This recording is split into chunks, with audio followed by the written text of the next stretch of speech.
যে যুবকের এখন বিয়ের বয়স কিন্তু নানান প্রতিকূলতায় তার বিয়ের ব্যবস্থা হচ্ছে না, সে কি কখনো আল্লাহর কাছে হাত তুলে দোয়া করে বলেছে, হে আল্লাহ, আমার শরীরে এখন যৌবনের উন্মত্ত উন্মোদনা, আমার সামনে পিছনে ডানে বাঁয়ে উপরে নিচে সবখানে ফিতনার ফিতনা, ফিতনার এই মায়াজাল ভেদ করে নিজের চরিত্রকে শুদ্ধ রাখা আমার জন্য কঠিন হয়ে পড়ছে, দুঃসাধ্য হয়ে উঠেছে।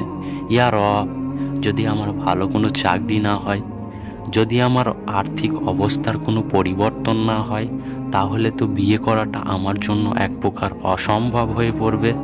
মাবুদ, আমি ফিতনা থেকে নিজেকে বাঁচাতে চাই। আমি চাই একটি হালাল সম্পর্ক, যেখানে আমার চোখ শীতল হবে, আমার হৃদয় তৃপ্ত হবে, আমার অন্তর প্রশান্ত হবে। আপনি তো সকল ঐশ্বর্যের মালিক, আপনি তো পথের ভিখারিকে বানান রাজা, আবার রাজাকে বানান পথের ভিখারি।